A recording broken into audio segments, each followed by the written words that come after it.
Assalamualaikum warahmatullahi wabarakatuh.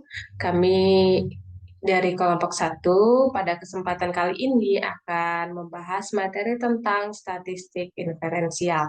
Sebelum masuk ke pembahasan lebih lanjut, kita perlu ketahui bersama bahwa statistika itu merupakan cabang ilmu matematika terapan yang mempelajari metode-metode ilmiah untuk mengumpulkan data, menyajikan dan menganalisis data, serta penarikan kesimpulan dari data guna memperoleh data yang kuat. Selanjutnya, pembahasan mengenai statistik inferensial biasanya juga disebut dengan statistik induktif, di mana statistik ini, jenis ini mencakup semua metode yang berkaitan dengan analisis sebagian data untuk kemudian ditarik kesimpulannya mengenai keseluruhan data. Kemudian, proses pengambilan kesimpulan itu berdasar pada sampel yang lebih sedikit menjadi kesimpulan yang lebih umum. Lalu, pada penerapan statistik inferensial ini, kesimpulan dapat diperoleh setelah melakukan pengolahan serta penyajian data dari suatu sampel yang diambil dari suatu populasi.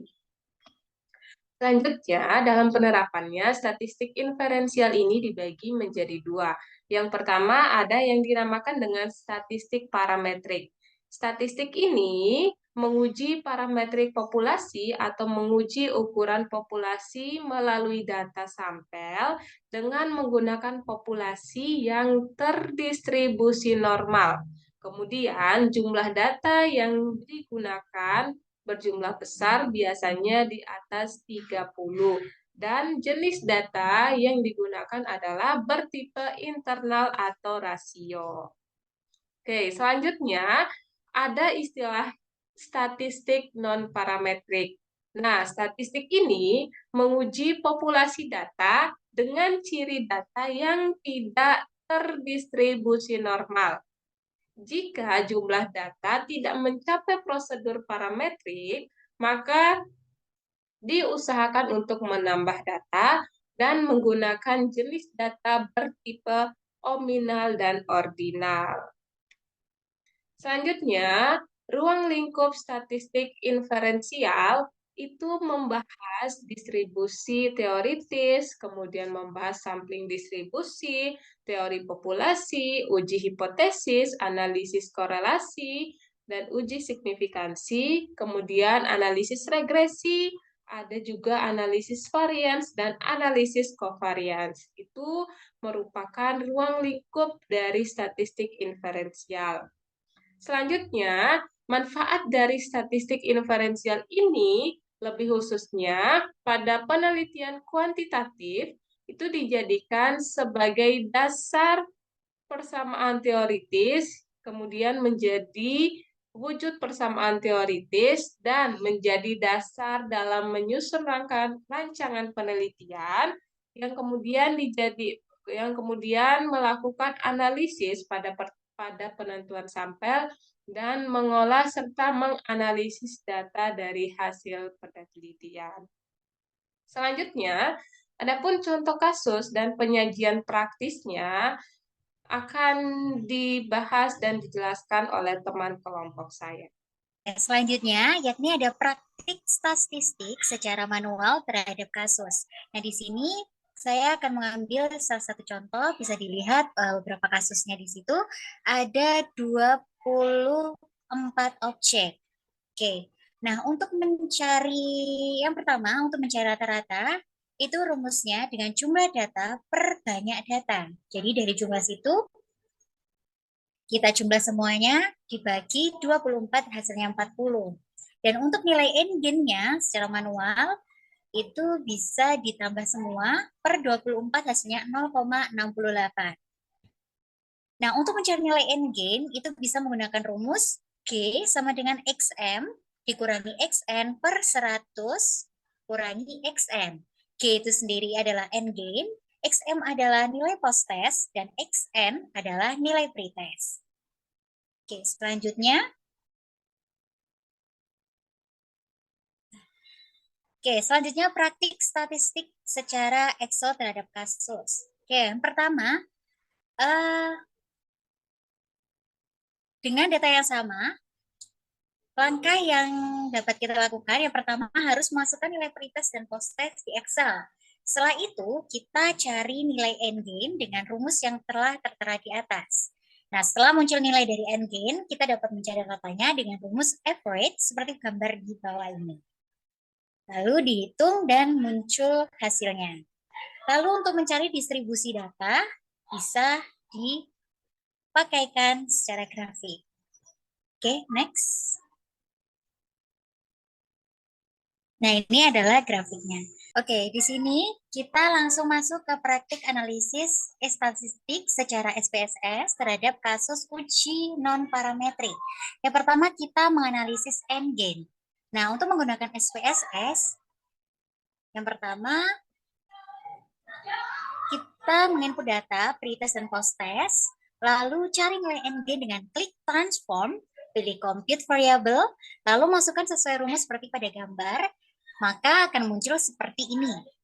Oke, langkah yang ketiga, setelah selesai kita bisa mencari rata dari endgain dengan cara deskriptif. Itu kita klik analyze, pilih deskriptif statistik, dan klik deskriptif. Akhirnya muncul seperti ini. Oke, selanjutnya uji Wilcoxon.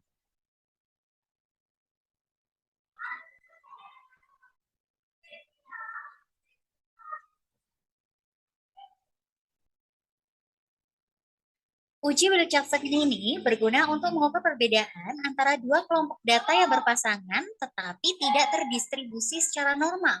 Oleh karena itu, kami menggunakan uji Wilcoxon.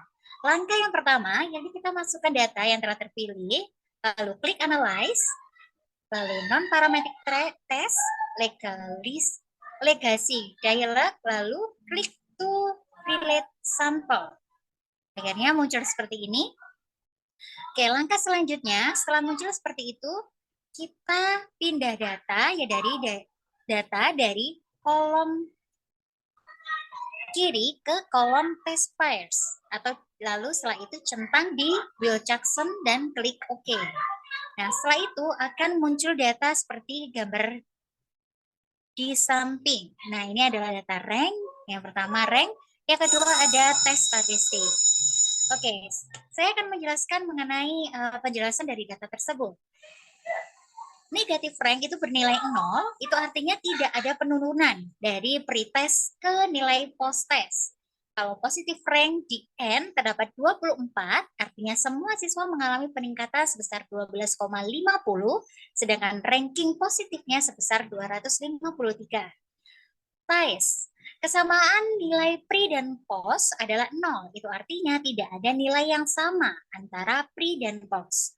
Lalu untuk syarat mengambil keputusan, jika asymptotic to Toilet itu lebih kecil daripada 0,05, maka hipotesis diterima.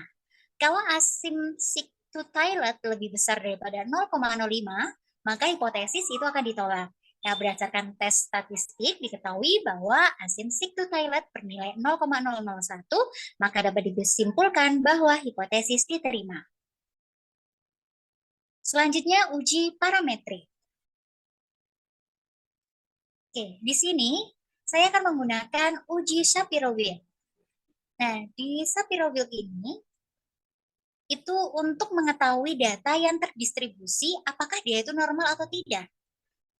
Dan ini dalam statistik parametrik. Oke, langkah yang pertama, kita masukkan data kelas kontrol dan eksperimen, lalu klik Analyze, Descriptive, Statistik, lalu klik Explore.